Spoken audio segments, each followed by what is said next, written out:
Hi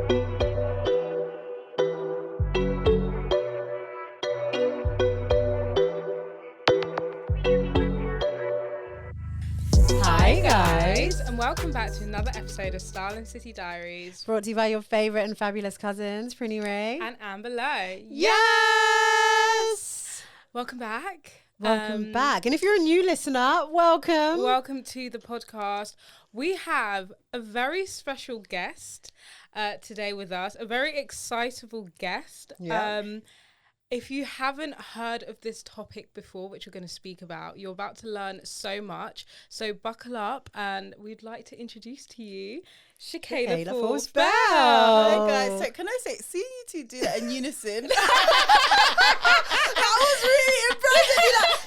And then We're so in sync. We just know honestly. what's coming that next. was so good. Hi. Hi, welcome. Thanks. Thank you for coming. Thanks for having me. I love it. I listen to you guys. You know, it's weird, like hearing the voice and then seeing Seeing it. it. Super exciting. So, Shakaila, introduce yourself, because Yes. I don't want to ruin it. I feel like Okay. do it Start justice. strong. Yeah, start strong. So I'm Shakaila Forbes-Bell. I'm a fashion psychologist and author of the best-selling book, Big Dress Best-selling. Energy. I'm a consultant. I'm a TV commentator. I'm a writer. I'm just doing a bit of everything to do with fashion psychology, really.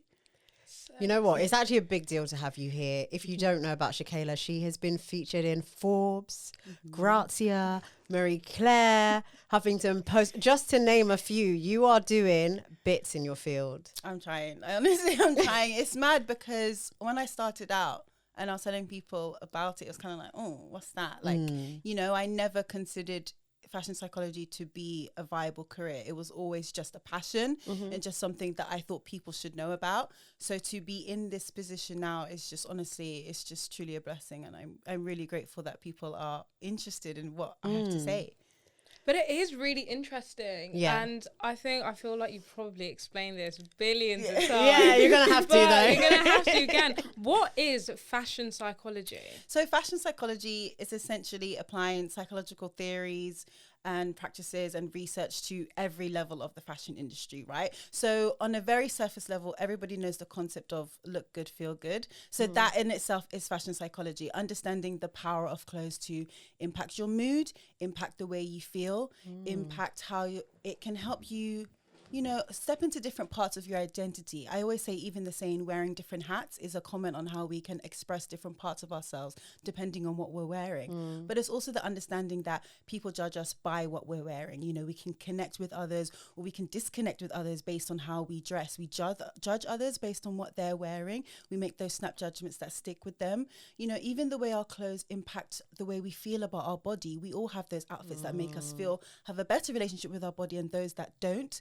It's just really about harnessing the power of clothing because, you know, everybody gets stressed. We're not a nudist society.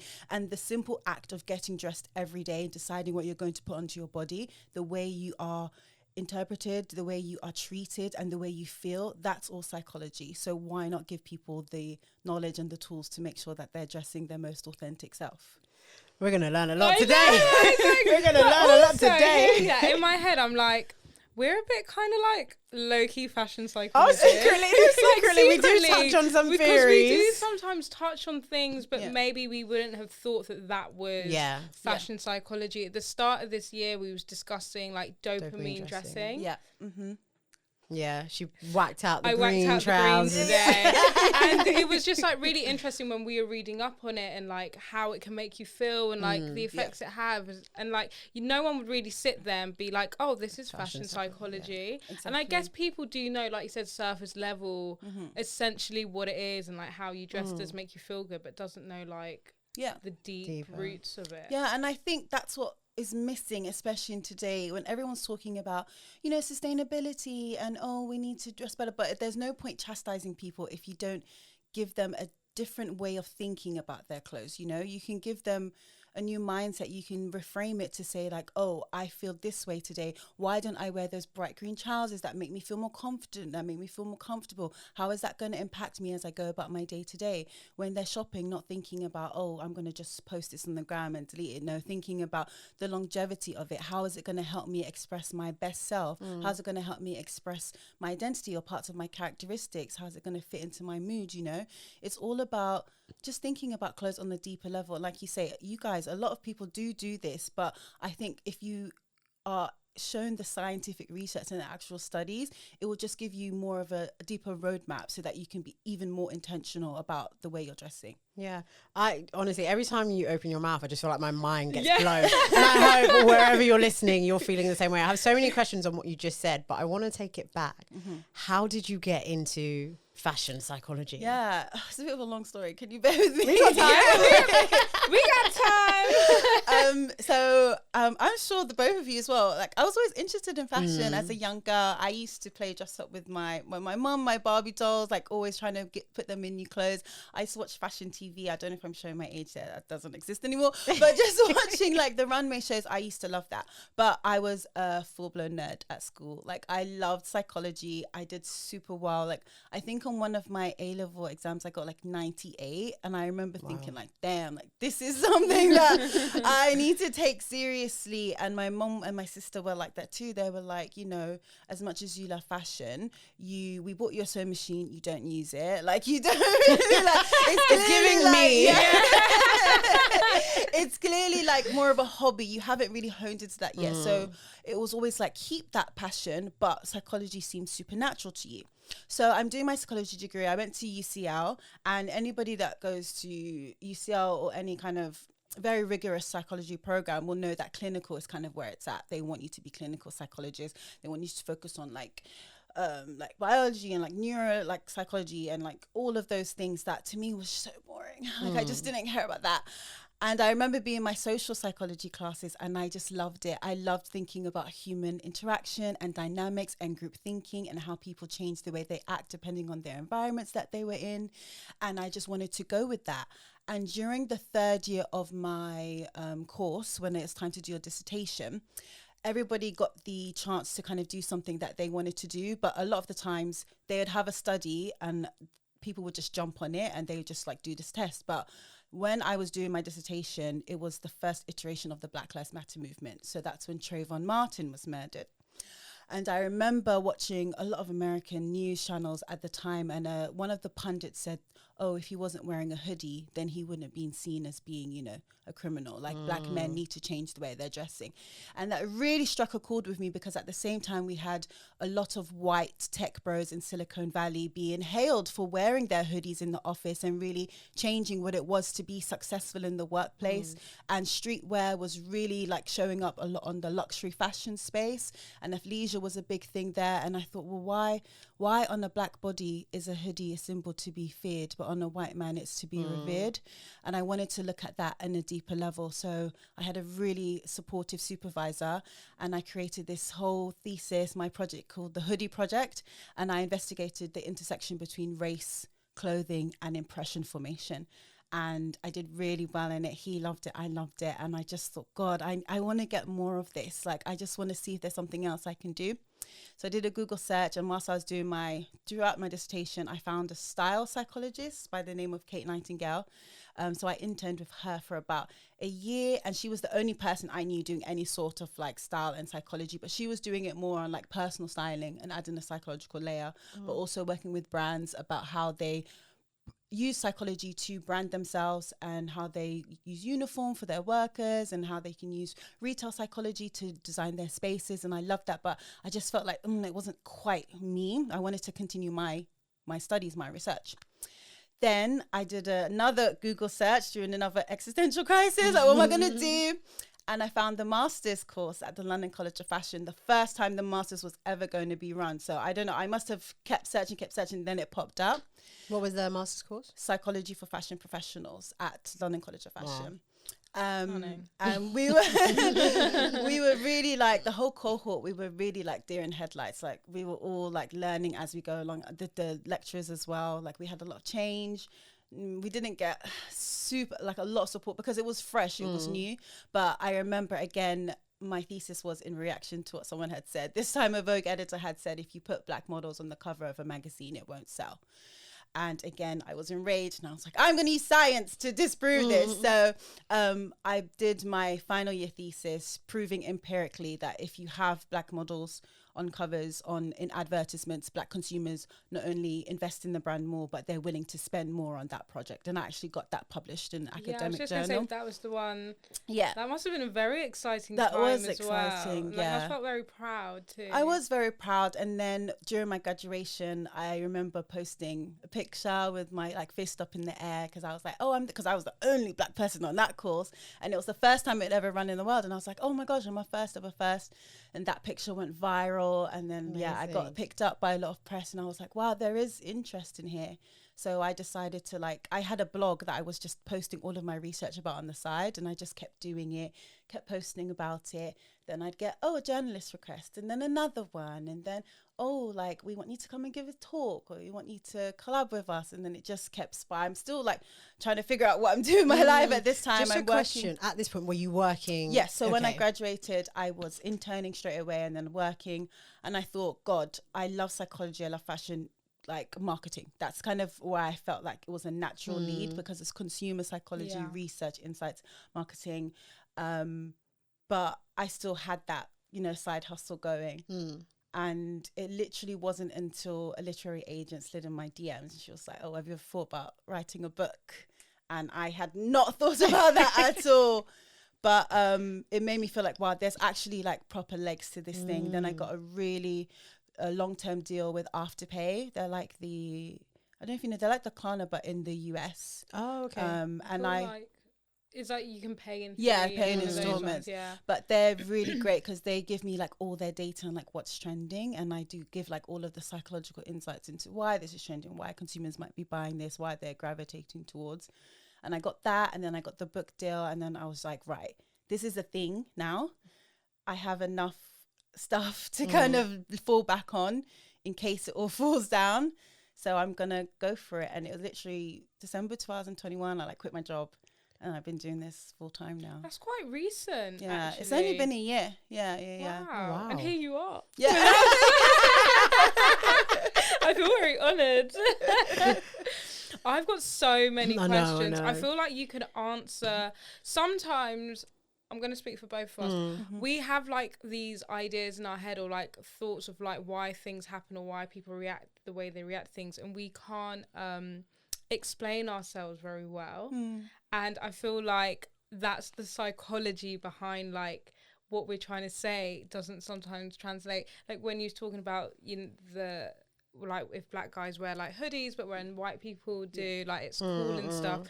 We had an episode when we were talking about the streetwear brand Cortez, and I was just trying to explain how when rich white middle class people wear it, it's seen as cool, and it's but I couldn't explain it. Yeah. And then I think we posted it on TikTok, and we were getting dragged, and it's people. You know what it's like. It's more, you kind of put an out of context, clear, broader conversation that maybe if you listen to the whole thing, you kind of get it. But trying to articulate it in a very succinct way that people would understand is often quite difficult, and people might naturally just get their back up if they feel like they're part of a group that's quote unquote being attacked. Not attacked. It wasn't really an attack. It wasn't really attack. I think I was just and I think that's probably what your point was. I think what you had said was when black people wear streetwear or Cortez particularly, you're deemed as hood or blah blah blah, but a white person can wear it in one instance, be like, oh my god, you're super cool, you're super gang, but they're able to navigate spaces that a black person may not be able to, so they have that kind of freedom of I completely agree with you. I think it speaks to the fact that we don't buy clothes, right? We buy certain aesthetics, we buy certain ideals and lifestyles, and of course with that it comes with a whole bunch of social constructs and other things that we may necessarily not have control of, because we've just been put into these different situations where people have their own built up ideals. And I think that's why there's just so many layers to when a certain individual will wear something, and it just has a different reception and response to when someone else wears it. That's why I always say, like, you know, some stylists will be like, you should just wear whatever you want and just be free. I'm like, no, we don't have the ability to do that, because we have social norms and guidelines that we have to follow. And certain people have more liberty than others to really dress in certain ways, and the reception will be completely different. You know, like I said, like a hoodie on a black body versus a hoodie on a white man. Like, there's so much different constructs that we need to consider when getting dressed, or when thinking about why people choose to dress in a certain way. It's just so much beyond surface level that I really feel like people should grasp a lot more. Do you feel like you know when it's like you don't know what you know? It's one of those sayings, like the more you know, sometimes it's like power and sometimes it can be like negative. Because of your lens of like as a fashion psychologist, do you struggle to dress yourself, and do you kind of put a lot of things and pressure onto yourself when you're picking something? Do you start kind of seeing, oh, this deeper meaning, this means this? Or do you know what? It's completely the opposite. Oh, really? Literally, since I started doing this research, I've never had like, I have nothing to wear. I can't tell you the last time I've said that. Like, I really have realized that I started to change the way, not only the way I dress, but the way I shop. I think more carefully about what I own and how what I'm planning to buy is going to fit into that. What aesthetic or ideal am I trying to bring out? And I really check in with how I'm feeling that day, even my level of comfort. Like, I might have this idea of a dress in my head, but if I'm not feeling that way, like, I take that into consideration, and I have things that I know, okay, I really felt great that day when I wore that outfit. I felt comfortable, I felt confident. Like, I go back into that. I have a lot of memories associated with the things that I own. So, and I always think about things that I have coming up and what I'm going to wear to it, and like the Shakaila I want to bring, because we all have different sizes to us, right? And for me, all of my research, I've realized that these different sides, they have certain aesthetics as well. They have their own, like, they have their own styles that they bring, and they bring out a different side to me. So it's made everything a lot easier. And I think that's why I wrote the book, because I wanted to empower people with this knowledge. I think when you have that knowledge, when you have that insight, then it becomes second nature. Then you stop thinking, oh, I have nothing to wear, because you know how you want to feel, or you know what you're going to want to buy in order to fit that. So everything just becomes a lot simpler. oh my God, I feel so triggered. Yeah, I was just gonna, In a good way. I've got 2 points. God, I've got so We're going to be here for ages. honestly, I think I completely agree with what you're saying, but how do you think that fits into today's society when young kids are seeing, you know, these influencers wearing something new all the time and feeling like they have to look a certain way and not? I feel like there's a clash there. I feel like it's on one hand, it is really easy to just say, like, you know, I don't think about what I'm wearing, this and that, and then on the other hand, it's like, oh no, but I'm really like panicking because I don't know who I'm going to wake up as today, and is that aesthetic going to fit like where I'm going? Can I afford who I actually need, like want to be as well? Yeah, I think that's something as well I definitely wanted to touch on at the very beginning of the book. So in the introduction, I talk about all of the limitations to dressing your best self. Of course, the first thing is money as well. Like a lot of people feel like their best self is dripped in Gucci and Leaux, and I talk about like, think about like, what do you attach to those labels? Like, what meanings do you derive from them, and how can you look at stuff that's maybe more affordable to you and like get that same kind of feeling out of it? Looking at secondhand, looking at swapping, like all of, there's so many other options, right? I think people just think they have to get the drip by any means necessary. And I was reading a paper actually today saying that because of social media and because trend cycles have become so shortened, we're experiencing something called attention deficit fashion, where people just have to like constantly feel like they need the new microtrend. Are they like a vanilla girl? Are they cottagecore? Like, are they do all these things? And I feel like this is even why more than ever a knowledge of fashion psychology is even more important. You need to understand the trappings as well. Like retailers, they use psychological tactics to encourage you to buy, right? They have that scarcity. Oh, this is the last chance to buy something. Oh, did you forget something? Here's a special 10% discount for your birthday. They don't care it's your birthday. They're using a principle called reciprocity, which means that you feel that if someone's done something for you, you need to pay them back in kind. Like even though they gave you that 10% and you don't really need anything, you don't have money this month. Oh, I need to use it. Like that's what's getting you to a trap of I'm buying something and did I actually think about, do I really like it? Does it fit into my wardrobe? Also understanding like there's a study that found that when people are feeling insecure, they tend to buy things for their ideal self rather than the person they are now. Cut the cameras. I shop the most when I'm that's down and completely out. normal. There's a lot of studies have proven that because you want to buy your way out of the mood. You want to dress for that best self. But a lot of times when you shop in that particular negative mood, you buy things that don't fit in with your existing wardrobe or don't fit in with your day-to-day life or the person you are most of the time. So again, this is what I'm saying. Like if you acknowledge all of that stuff, if you really take time to just think, how am I thinking? How is this impacting my behavior? Come on, how many things would be easier? It's so interesting because when like it's like having an unhealthy relationship with food. Like you can have an unhealthy relationship with like shopping and clothing, but people just think, oh, like you're just a shopaholic, you just buy loads, but they don't think about like the times in their life when people are buying loads and the type of things that they're buying and what's going on. And it is a actual like real condition. It's called onyomania, and I think it impacts like 6% of the UK population. Last paper I read, like people do have that addiction to shopping because you get that instant hit of dopamine.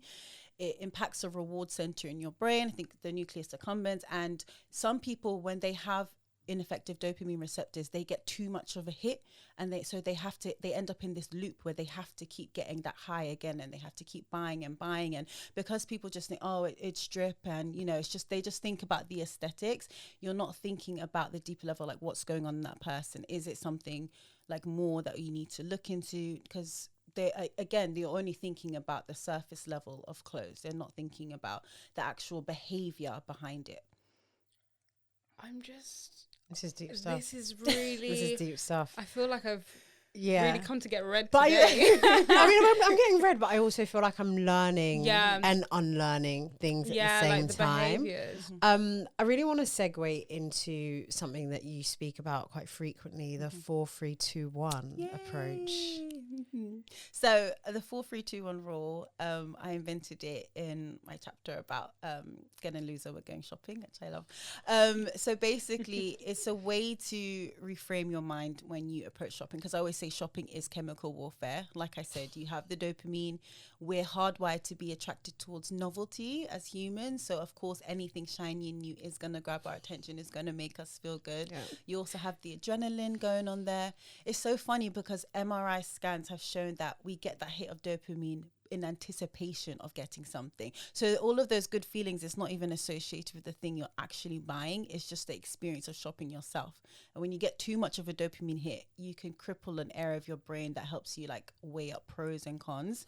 So it's how like much going to shopping is so Yeah. much more exciting. Yeah. Like when you're paying and Exactly. You pay, and then you get home and you're like, what is you don't even look in the bag sometimes you're for like, ages. oh, is this all I had? You try it on and then you're like, it's gone. I know. You don't even remember that Yeah. good moment So true. you had. Exactly. Even like waiting for something to come, like when you're shopping online and then it comes and like, oh, okay. Like, do you know what I mean? So this is why I created the 4-3-2-1 rule. So 4 is think of yourself in 4 years' time. So researchers said that we have a dynamic relationship with our clothes that helps us navigate between 3 different ways we view ourselves. The person we fear to be, person we are most of the time, and the person that we hope to be. So the person that we fear to be is like our worst selves. And when we're just dressed like trash, with our leggings have holes, like our jumper has like stains on it. It's just like, no one wants to see me. I hate myself like this. It's like how I'm exhibiting that physically through the way I'm dressing. And we do all have days like that. And the person we are most of the time are kind of like our everyday wears, things that we wear around the office, things that we wear home, like things just make us feel like more comfortable in ourselves. And the person that we hope to be is things that we wear, you know, when you're going out, you're going to a big event, you're going on a date, like things when you want to just be that best version of yourself. So 4 years is about thinking about, you know, the best version of yourself is always somewhere you think in the future, like where are you being 5 years time? Think about what that person looks like. I think that's the thing that we always miss. Like you might say like, oh, in 4 years time, Prinny will have like a big house, a lovely husband and like a big car and everything. But what does she look like? What's the aesthetics? Like, I think that's a big part of that. That helps you kind of visualize the picture. And I feel like when I started to dress like that, I realized a lot of the stuff I have is stuff I've had from like since uni when I started getting into fashion psychology, because I could see the person and the career and the life I wanted to have and the aesthetic that fitted into that.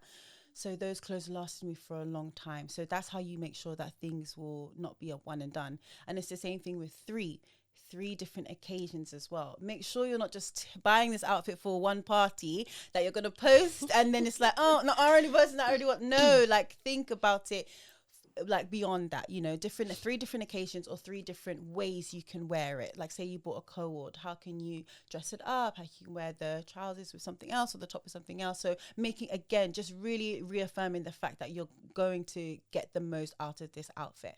And then 2, take 2 deep breaths. Like I said, you have the dopamine, you have the adrenaline. It's causing like your kind of nervous system to just be overloaded. You're not thinking straight. Take 2 deep breaths, calm yourself down, make sure that you are making the right decision. And I always say 1 good night's sleep. I think it's the best rule, even if you're doing anything risky, like, I don't know, sending a risky text to your ex or just doing something you might not be doing. Why would I want to sleep before doing that? That's the whole part of being risky. Exactly. But oftentimes you wake up and you're like, oh, I don't know if I should have done that. I don't know if I should have bought that. It's the same thing. But people always say like, oh, if I sleep on it, it's going to go. How many times have you looked on like a Zara sale and it's like, oh, it's gone. And then it comes back again. Or you go on Depop and you see a million people selling that same thing. Like fashion is so cyclical. There's so many clothes in the world. You're going to find it again. Or you're going to find something similar. Like stop letting that FOMO dictate what you're buying. 4, 3, 2, 1. 4, 3, 2, 1. I feel like we have really changed the way we shop now as well. We taught ourselves about greenwashing and sustainability and just having a bit more understanding of like the fast fashion industry, which is absolutely mental, and trying to encourage our listeners, obviously not dictating like whether they should or shouldn't, but just encouraging them to be a bit more conscious and intentional with the way they're shopping and like buying, similar to what you're saying, like buying things properly. And now everyone can do 4, 3, 2, 1. Yes, you can. And I think there's like interesting studies about that as well. Like a paper by one of my old like lecturers found that when you wear sustainable clothing, your subjective happiness actually increases. So like you feel better about yourself. And I think that's because there's finally alignment between what you feel and what you're doing. Because if you do any survey, they'll say millennials, Gen Z, they believe in sustainability. But at the same time, Shein and like Pre-LT, like they are doing well exceedingly every single year. So you have that cognitive dissonance, which is that psychological discomfort when you're basically contradicting yourself. So actually when you change your behavior, you'll feel better because you'll finally be walking the walk, you know, and like listening to yourself and making sure that you're being authentic, not just in what you're saying, but actually like how you're living and of course how you're dressing. What's your personal opinion on, and kind of, I guess, blend in like things that you've read on sustainability and also brands pushing sustainability as an agenda? Because I know you did mention that like a lot of these brands use psychological tactics, and we found when we were like researching greenwashing and stuff, you have a lot of these brands that will have like, oh, this is like the sustainable collection, but like question mark, how sustainable is it? So like what's your kind of opinions on that? Yeah, I think of course with anything that is socially acceptable and is popular, a brand is going to profit off of that. And I think that's a big driving force, which I think is quite interesting in a sense, because it shows that the consumer now has even more power to dictate like what is happening. Not that the onus should be on the consumer, right? I do think there should be not just the brands, but legislation should be in place to make sure that these companies are acting sustainable and they're not continuing to damage the planet. But I think that the more people are talking about it and it's becoming more popular, brands are just, whether they believe in it or not, they're going to have to be more transparent with their practices, and they're going to have to change in order to respond to demand. But I think in a sense, psychology is also missing from the sustainability conversation, because I know there's a lot of activists who are doing amazing work and they're just talking about all the damage that fast fashion is doing, but it's very much like, look what you're doing to the planet, and very chastising, and look at all of this waste. And in today's age, how easy is it to just scroll past, like, I don't want to hear that, and just change the channel, like, I don't want to hear that. Like, in a sense, I think you really need to get to the root of how people are thinking and really target them to make it as personal to them as possible. I think we learned with COVID that people are inherently very selfish. Like, they only really care about things when it hits home to them, or when it's like, or someone on a personal level, something that's impacting them. So that's why I like to talk about clothes and fashion in the way that, look how this can benefit you. Like, look at these studies to show how you can feel better. Look at how much money you can save. Look at how you can dress more authentically and make yourself feel more confident. I think that's how we need to start reframing things, because people are so wrapped up in their own world. It's hard to think about, all of the clothes that are washing up in the shore in West Africa, when you're in your little bubble in your world, just trying to dress your way out of feeling insecure and just trying to post on the gram, like, that's what I'm trying to do, like, change these habits and break these cycles so that people unwittingly become more sustainable. I think as well, though, there's a huge distance between, like, your everyday person and, like, this kind of system. I feel like they might think that it's much further away than it actually is. Like, when you think sustainable shopping, you think that it's expensive, or not now, but charity shops sometimes have had a bad reputation, like, oh, like, you're wearing dirty clothes, this and that. I think they need to bridge the gap. Rather than, like you said, like, telling us off, like, look at what you're doing. I feel like it's just that education there, and knowing like the different ways that you can be more sustainable. And I think it's about normalizing it, which is why I was so happy to be working with, like, eBay and the Love Island campaign, because like, they just looked like normal. Like, you wouldn't think that everything that they were wearing was pre-loved. Like, they look like any sort of Gen Z millennials just out on a night out. Like, a lot of people think that sustainability has a certain aesthetic of, like, super high fashion or just, like, very artsy, and I think people don't understand that's not normal. This is pre-loved. I got this from Depop. This was from Zara originally. It's cheaper than when I got it, if I had got it straight from Zara. And I think it takes a lot of time as well, because when you first go on these apps, it can be like an eBay or a Depop or a Vinted. It can be like a lot, but like with anything, the more you go on it, the more it learns you. And then I'm like, oh, Depop, you just recommended me things that I like, but again, you need to fall through to one, because that's another thing. People think that, I'm just shopping sustainable. I have a cousin, she's like, I'm gonna go on Vinted. I'm like, look how much you bought. Just because it's pre-loved, it doesn't mean that you are not being you're being sustainable, right? You're having an unsustainable shopping practice right now. You're overbuying. So again, even though you're shopping somewhere sustainable, doesn't mean you're being really sustainable. That's why you need psychology to change the way you're responding to these things and understanding how you're buying and how that's impacting you, and if you really need it, in a sense. As part of the eBay Love Island campaign, like, what did you do? What was your kind of contribution? Yes. So I was the fashion psychologist behind that campaign, and it was all about reflective dressing. So again, I think they've realized that as much as they can push this whole idea of pre-loved and dress all the islanders in it, again, you need to understand, like, what's the impact, right? Like, how do we need to get people to really think about pre-loved? So I was just talking about, again, like, not just seeing your clothes as clothes, like understanding how they can impact you, how they make you feel, and even like how they impact the way other people respond to you. So there's studies that say, like, when you're on a date and you're wearing the color red, like, the opposite partner will view you as being, like, more sexually interesting, and they'll get more aroused. And sometimes when you're dressing in a certain way that mimics your partner, that creates a stronger bond and a connection, because people like what's familiar and like what's similar. And it's just about understanding the impact of clothes in creating connectivity and in relationships and just in group dynamics as well. I even loved when I was talking about, like, how the girls and the guys, like, help each other get dressed as well. Like, clothes and fashion, it can be community, right? It can be something that can dictate if you're part of an in group or an out group, and it can bring you closer together. So I was giving all of the insights on that. And I just loved it. And I was working with the senior stylist on there, and she was just showing all of the amazing trends. I actually don't think the islanders really took advantage of the trends they had in there. They had luxury names, luxury labels, like authenticated sneakers, like everything. It was so, they had lots of good options in there. And I actually think they did a good job of showing how just the everyday person can dress and style. But I think the greatest ambassadors were like the Dami and Tasha. I think they really showed that, you can look hot and like fresh off the runway and pre-loved. So how does it work, if you're allowed to say, like, do they bring in clothes daily, or they choose clothes before they go in and pack it? Like, how does it? Yeah, oh my God, they're going to kill me. I hope I get this right. So I hope I get this right. So basically, from what I remember, they curate a kind of selection of clothes. So they have like all the trends that they're going to go through, and they literally shop on eBay themselves to pick out these clothes for them. And then they meet the islanders before they go on, but they're not even allowed to know anything about them, just their names. Like, they can't interact with them at all. I'm not sure why that was, but it was very hush hush. And so they give them their measurements and they let them try things on, and they're allowed to bring like one item from theirs from home. And then so they all have this the collection of clothes. It's like in that one wardrobe, and they all have to share it.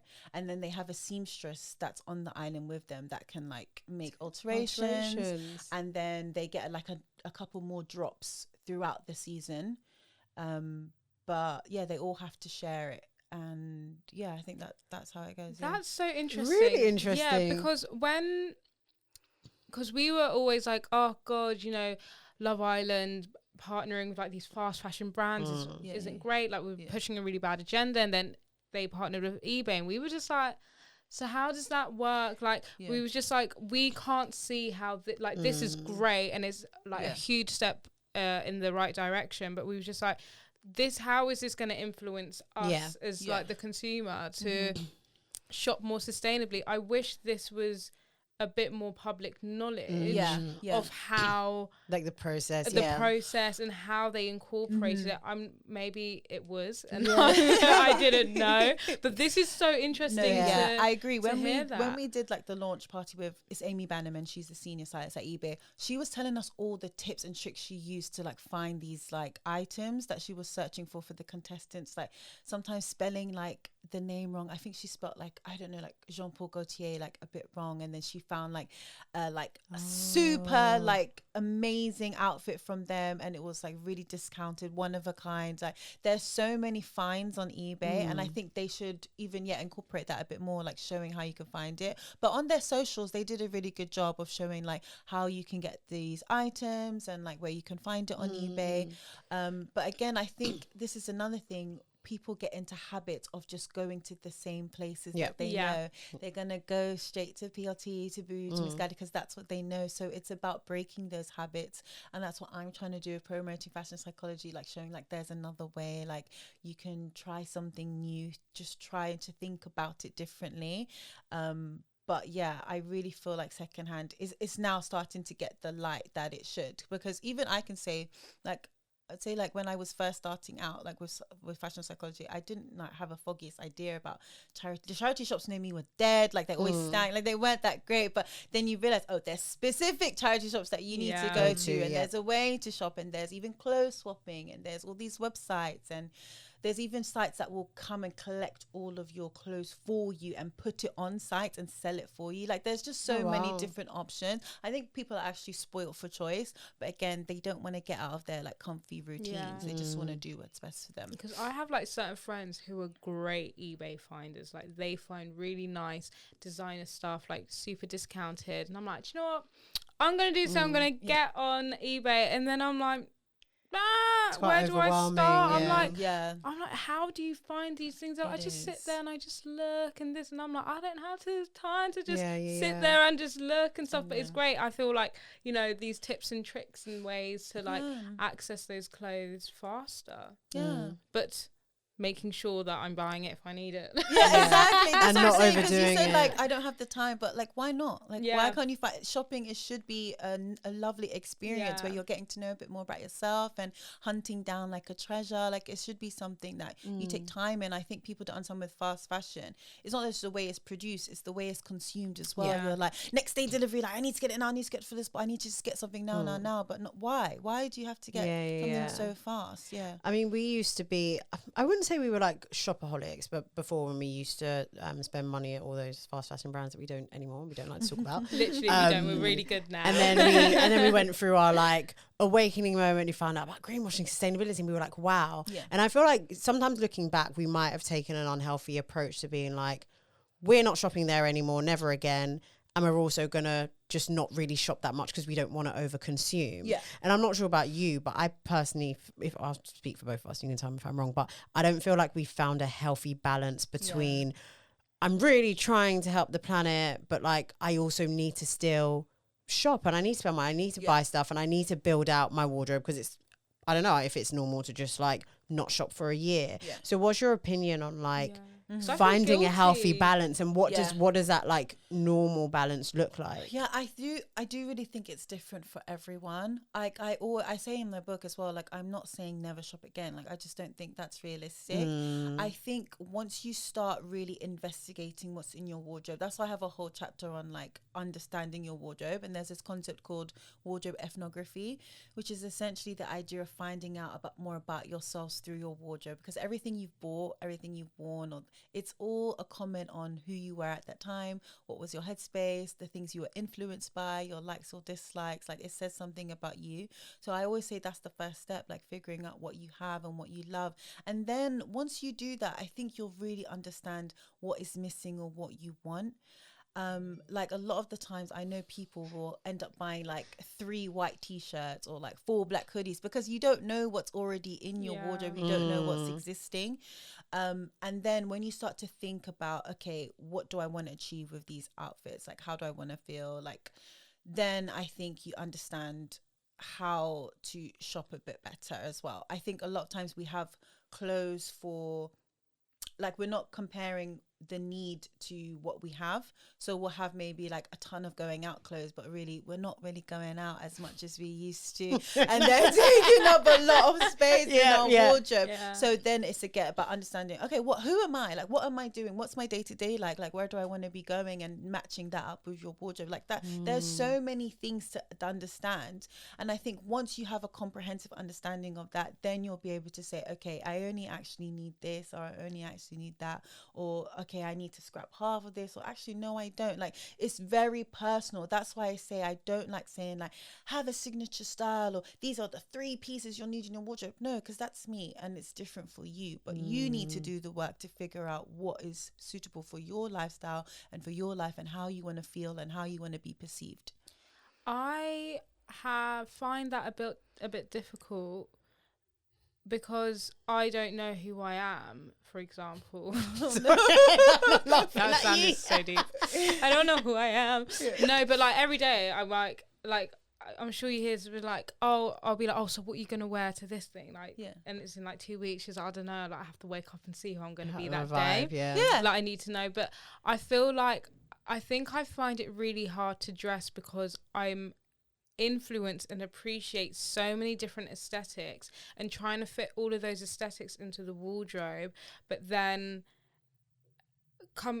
forget like kind of like getting over it and be like, oh no, I'm not really that person anymore. Like I feel like what's the time scale to then like finally be comfortable, know who you are, to then be able to shop accordingly, because I shop and I'm still like, I hate everything. Style, like, what is my style? Like, what am I doing? Why am I buying this? And at that time, these green trousers were great. And it's like, and now I'm scared to wear them. And I'm like, everyone's going to laugh at me because I'm wearing green trousers. But it's like... But then again, this is what I'm saying. You know, like, it's you like, need I feel to... like there's so many... Yeah, but I think there's 2 things. First, I think there's nothing wrong with being influenced by a lot of different things. I have no kind of signature style. I think if you look on my Instagram, like one day I'm very feminine, other day I'm very like masculine and androgynous.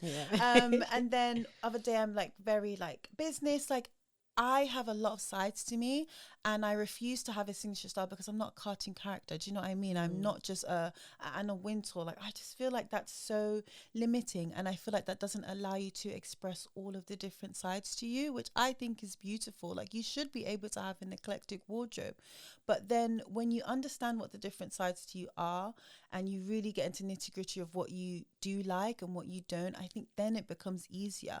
Like, have you done that, like, kind of sit with yourself and like create like a mood board and understand, like, I just really don't going even through know how to do that. Like, I'm sitting people like Mm-hmm. I've been meaning to create mood boards for like the past 5 years. I'm like, yeah, I'm gonna create a mood board, and I'm Yeah. like, I don't even know what I like. Like, I actually don't even like. Yeah. What is it that I like? That's the first. You're not going to be able to shop properly if you don't know God, what you it's like. so It's about knowing interesting. yourself. Yeah, This yeah. is what I'm saying. A lot of people feel like that, so they just keep buying stuff and they don't know. But that's your work. You need to sit with yourself and Yeah. figure out what you like and who you're inspired by, and understand that that might change, and it's fine. Like, that's why I'm saying you can't never not shop, because your beliefs and your inspirations, they're going to evolve with you, and so is your wardrobe. Like, I used to have a wardrobe that was like 90% raving dresses. Ask me the last time I went raving. I'm not that person anymore, and that's fine. Like, now my wardrobe shifted slightly, but I still have things from when I was like 19, 20, like, because I really sat down when I got all of this research. I realized, like, okay, this is what I like. I like these kind of styles. I want to be this kind of person. Then it became easier. But you can't do one without the other, right? You have to do the work first. But I don't really think about it as something scary. I think it's exciting to find out about yourself and to uncover new things about you Yeah. and different inspirations. It's like you're an artist, right? You're like your wardrobe is like a work of art. You're creating that, like, you're a curator. Like, you should be excited to start that challenge and Gonna- journey. Channel within myself and find what I am. Who I am. You're going to get there for sure. I mean, we started off this year quite strong in terms of like sharing things that we learn in terms of like dopamine dressing, and one of the themes that comes up maybe every week is talking about like personal style. But hearing you say that you don't feel like you have like one look, but you kind of dress for the different versions of yourself, and your wardrobe can be eclectic. I personally feel like your style is still quite cohesive in a way, and you can kind of see your identity just expressed in different ways. Yeah. So I don't really know if this is a question, but like, is that a form of personal style? Do you believe that people should be chasing a personal style? No, I don't think people should be chasing a personal style. Okay. I think, again, like, I am, as much as I have different sides to me, it's still me. It's two sides of the same coin, right? So you are going to see like similarities between things that I buy, but I haven't said like I am like a high fashion girly, like all of my outfits are going to be like, I haven't said that, like, I need to have these three things. I haven't said that at all. It's because I've kind of understood what these different sides to me are, that this kind of wardrobe has followed alongside that. I also really love this theory, which is like the bread and butter of fashion psychology, which is enclosed cognition. I don't know if you guys have uncovered that during your like dopamine dressing research. Okay, so enclosed cognition, essentially, when two researchers got a group of people together and they asked them all to wear white coats, and then they split the group in half. They told one group that their white coat was a doctor's coat, and they told the other group that their white coat was like a painter's jacket, and then they got them to take a series of tests. And lo and behold, the group that was told they were in the doctor's coat outperformed the group in the painter's coat on tests that were related to attention to detail and focus. And they concluded that it's because of the meaning that they ascribed to the coat. They associated it with a doctor who has attention to detail, who is meticulous, who is better response. There was no difference in the abilities between the two groups. So it just goes to show you there's a mind-close connection. So I think that's a great way for people to kind of navigate between the different versions of themselves when they're getting dressed. Think about, okay, what I want to feel empowered, I want to feel confident, I want to feel self-assured, or I want to feel comfortable. Then you understand who are the people, or what kind of looks do I associate with those feelings. Then you can create that mood board and say, okay, like for me it was, I think I had like Tracy Ellis Ross, SZA, Rihanna, and then some unnamed like influencers on my list, because I worked at it from, okay, these are the people, these are the ideals and these are the traits that I admire, and then also these are the styles that I associate with those traits, and these are the ones that I like, and the relationship with I have my body currently, this is what I think will flatter it and make me feel good about it. And then it just kind of narrows and narrows and narrows, and then you just get more like refined and more refined, and then you end up having a wardrobe that is very empowering, because you thought not just about how it looks but the value that it has. And then you understand, now that you've thought about it that way, when you wear everything, you're going to embody those traits, you're going to feel like the best version of you because you've already thought about it in that way. And I feel like that's just one tool, right? That's just one way where you can start thinking about your clothes differently to make you feel better, or to make you feel more comfortable, and to find us not even just a style but a way of being. Like your clothes have the power to do that. Like it's proven. Like that's a scientific experiment that was proven. So there's so much research to help you get to that level where you just feel the way you want to feel when you're wearing your clothes. Yeah, I think I know what our problem is. There are quite, in terms of like everything that we have a podcast, we also DJ, we're on radio, we also still have full-time jobs, and then you go out with your friends, you go to certain types of raves, I go to different types of raves, and not that different, but you know what I mean. Because there's so much, I think we've come at it from a lens of like, what is my style? Like, what is my one style that complements everything? And it's actually not. We have to kind of look at, because I always struggle on a Saturday with radio, and I'm like, oh God, yeah, I should really be wearing I should have like co-ords or like tracksuits, like ones that make me feel good. But then I'm like, that's the only space that I'd probably wear that, because I have all these other things that I need to pay attention to. And then you're thinking about the money aspect, and I can't spend like £80 on this really nice tracksuit because that's eating into my shopping budget. So I think that's what's difficult. We've thought about it as like one broad look that applies across the board, and actually that's not gonna work. You need to really drill down more into like the meaning, the person you are, obviously the functionality of it as well.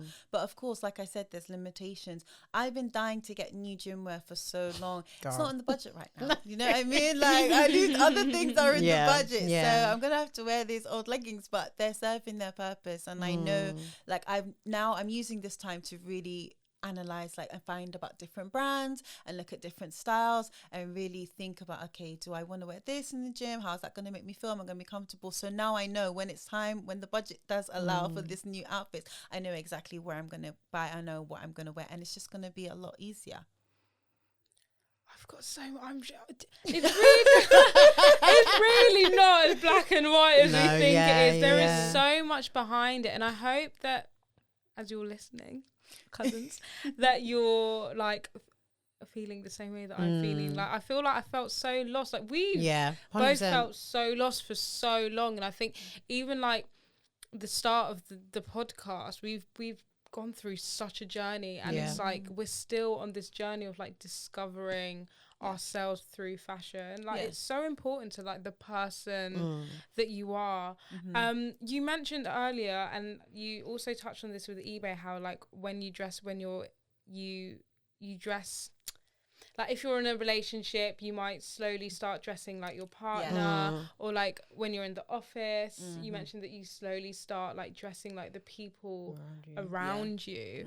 How is that? Just like because basically you don't have like a personal style, or is the psychology behind that just because like you're hanging out all the time? So it's like, I don't think it's even that deep. I think humans, we're just like, we're known to be social creatures, right? From an evolutionary perspective, like we just hang together, and likeness breeds like familiarity as well. It's just familiarity breeds likeness, you know.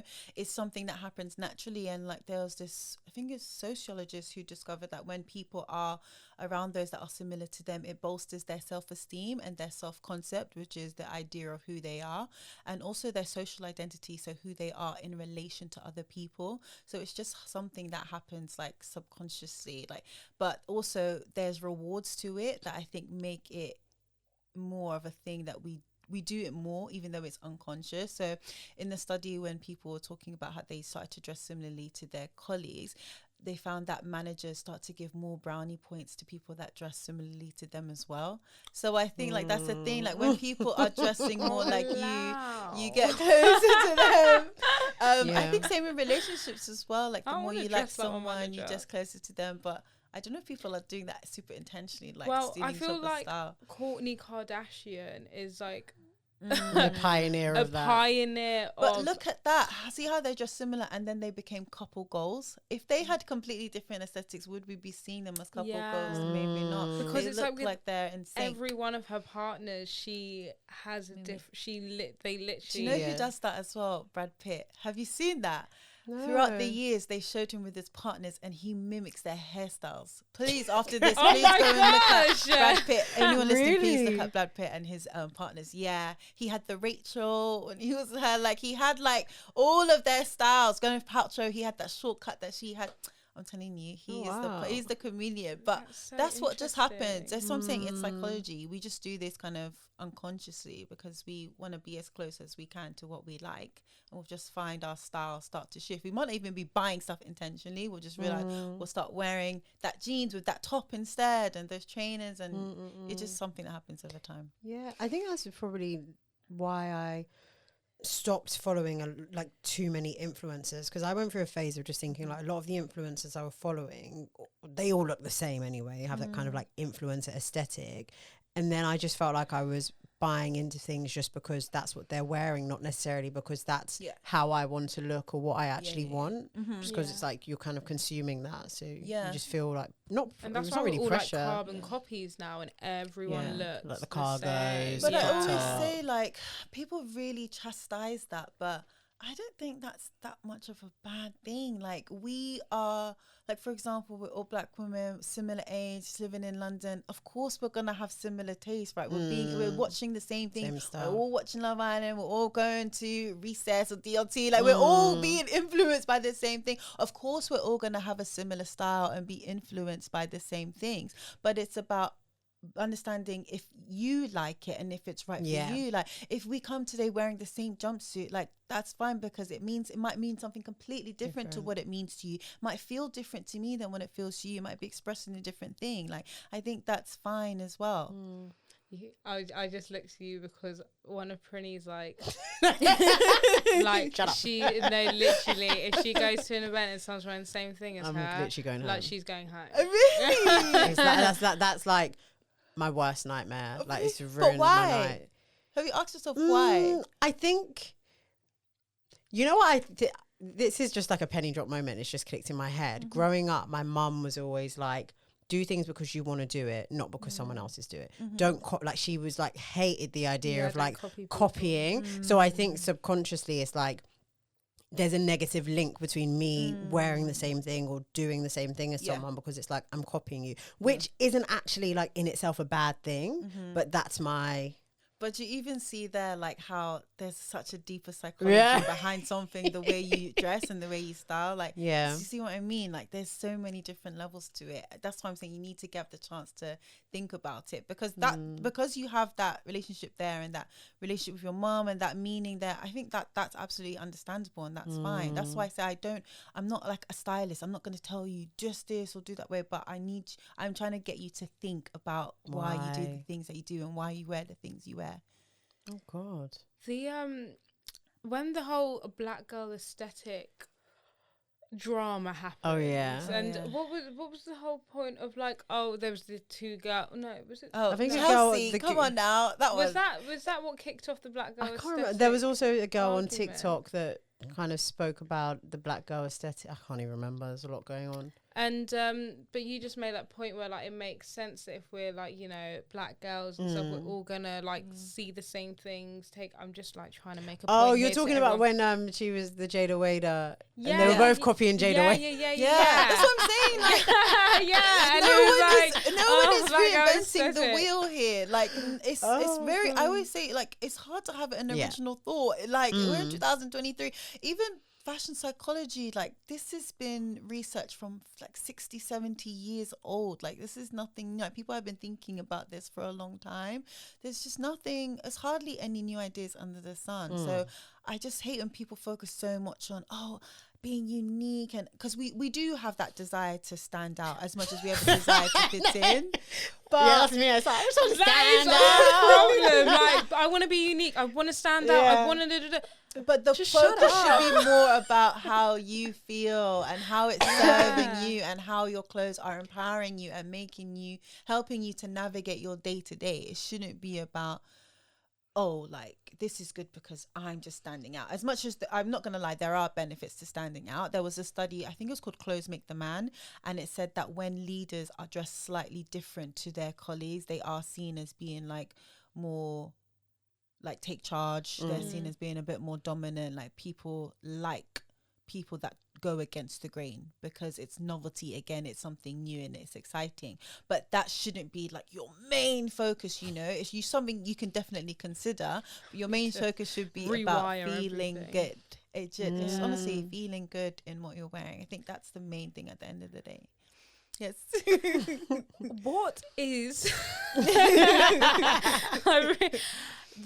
where does the fear of wanting to try new things, or the fear of wearing certain things, like, where does that come from? Because as a kid, well, I can't speak for everyone. Everyone's brought up differently. Like, I was allowed to express myself and wear like the most craziest things, and like my mum literally would be like, what the hell is this child wearing? But you will wear what you want to wear. But then as you get older, like, this fear of just wearing something different, like, and like, I guess it's one, like, what people are going to say about you, but no one actually cares, but you still have that kind of situate. Like, how do you break away from that, but what would your advice, like, why do you think that happens so often?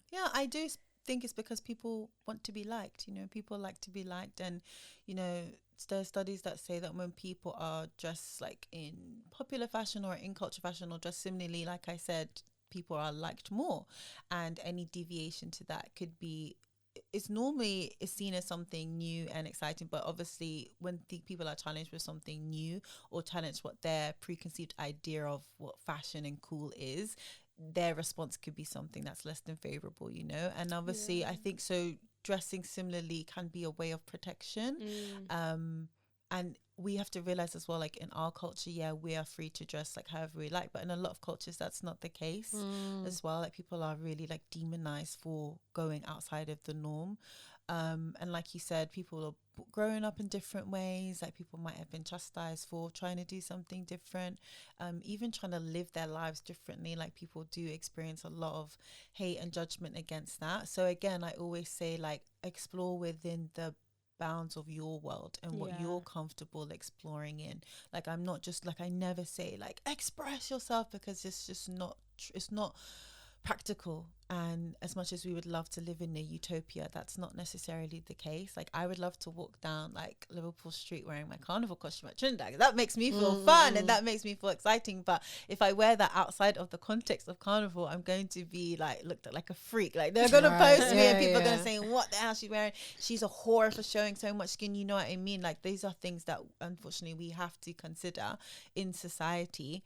But like I said, it's just about exploring those bounds and start thinking about, okay, are these limitations being placed on me? Are they legitimate? Like, do they actually exist? Like, for example, like workplace dress codes, like that's something just more tangible. Or is it my own limitations that I'm placing on myself? Like, oh, people are going to stare at me and people are going to think that. Because a lot of the times, if we dig into that, we'll find that actually we don't have any proof to back that up. That's just something that's coming from a deeper insecurity that maybe if we work through, we can find a way to work past it.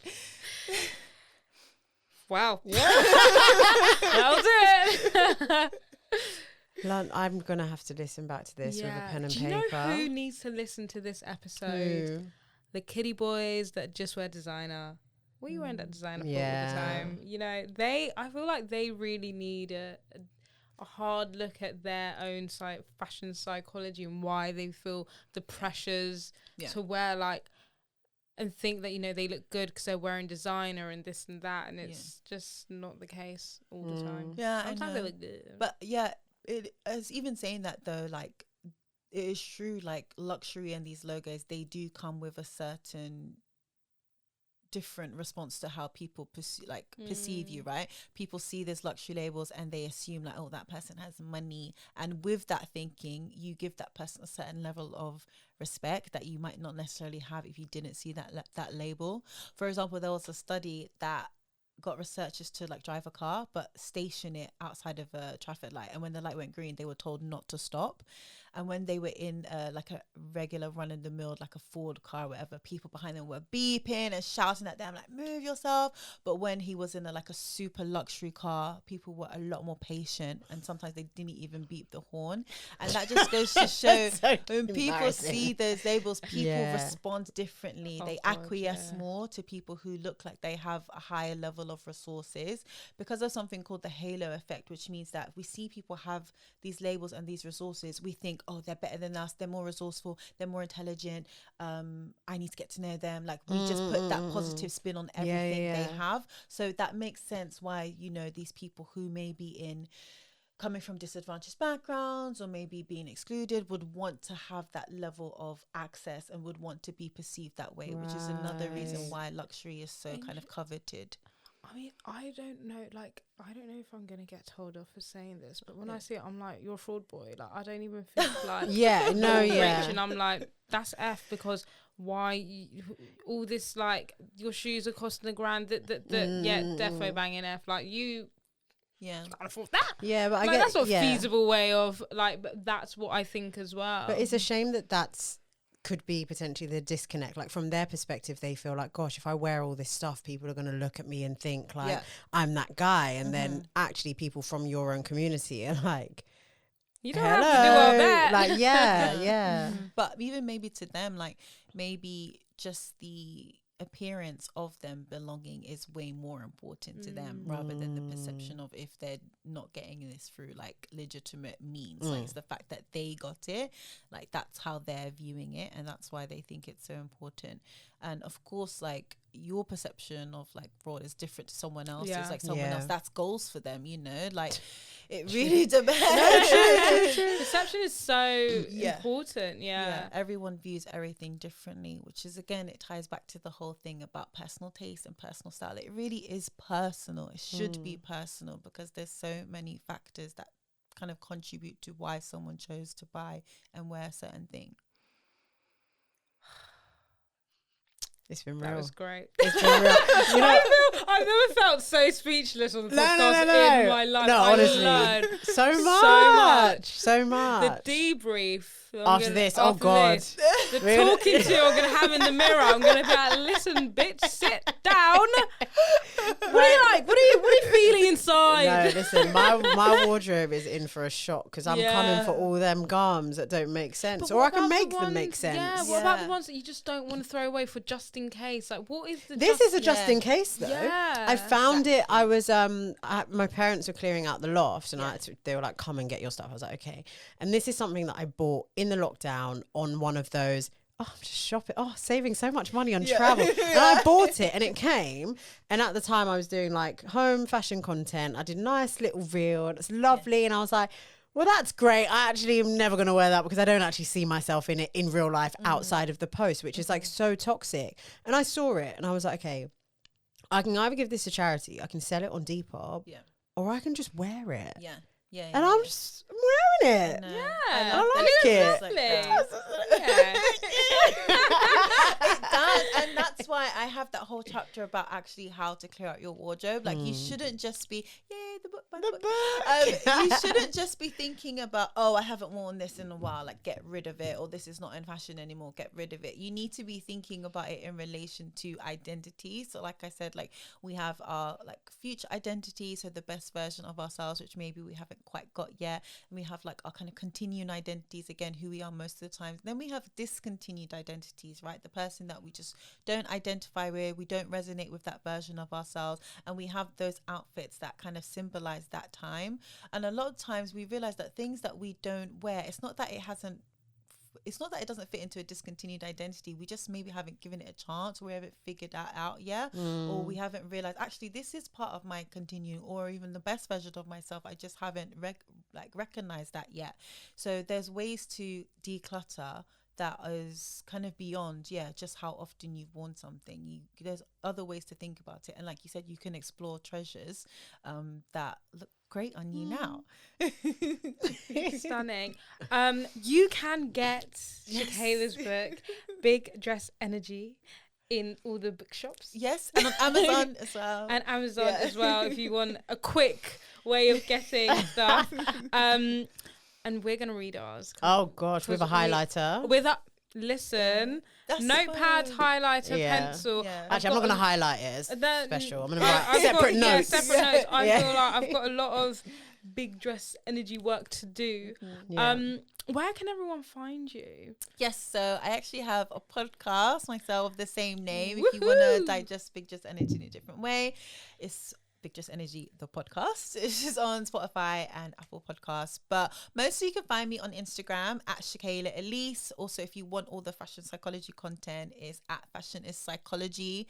We have a website, fashionisspsychology.com, with all of the latest research and insights into fashion psychology. Oh my god. And on TikTok, yes, at Shakaila Elise, and Twitter, but I mostly just talk about Love Island and like silly gossip on there. So don't follow me there. But yeah, honestly, buy the book. It's good. I'm really excited. I'm excited, and we've got to get you back on another time. Oh, this honestly, has been so enlightening. Honestly, an hour doesn't like do it justice. A breath of fresh air. Yeah, it's been really nice, and I'm sure like everyone listening has like really appreciated having you as our guest as well. Yeah.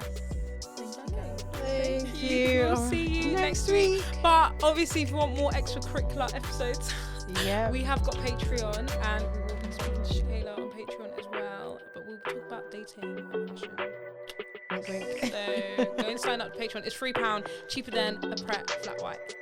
What she said. See you later. Bye.